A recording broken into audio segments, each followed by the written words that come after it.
relationship artist. I want to tell you a story. Okay, I'm taking you back a number of years now. This is 1993, Christmas Eve, and I'd gotten my family together. It was a fantastic experience.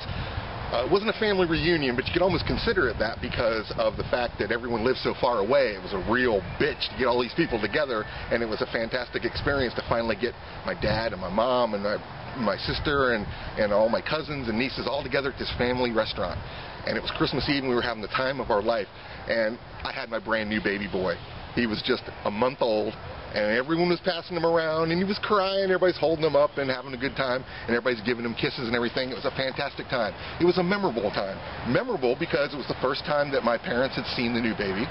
It was memorable because we've had our family differences, and for this night, there were no differences. We put those differences aside, and we had a great time. It was a fantastic time, a time I'll never forget. It was also memorable for the fact that it was the last time I ever saw my mother alive. Now, I used to go to my mom's house all the time when I was a little bit younger, before I had a family. And life was really tough. And I'd go there every day and spout my anxieties, and I would rant and rave about how bad my life was, how I didn't like my job, how I was never going to fall in love, and I was never going to have a family, and I couldn't afford to have a family, and I just would go over there and cry. And my mom was always very ill with diabetes, and she felt like crap all the time. But every time I went over there, no matter how bad I felt, her eyes would light up because I was there. And I would rant and rave, and she was my sounding board, and I was able to talk to her about anything. And I'd go over there, and I'd cry, and I'd let out my emotions, and I felt so much better, so much thinking about my problems that a lot of the time I never even asked her how she felt. But she never complained. She was always glad to see me. Well, years later, now I have diabetes as well, and I often think about her on that last night.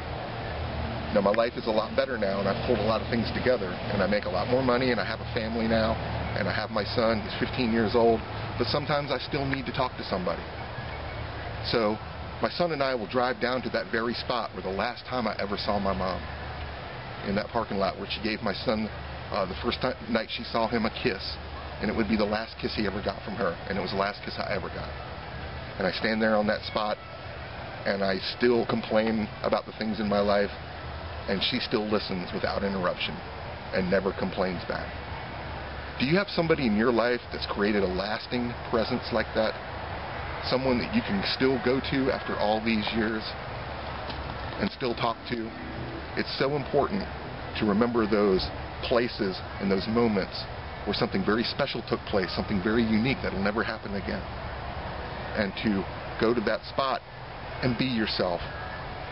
Stop and recognize those people in your life that have created that lasting presence in your life. Now, my kid looks at me like I'm crazy when I'm talking to my mom, but someday he'll understand. And I just want to say thanks, Mom, for being there and being there for me still. I love you.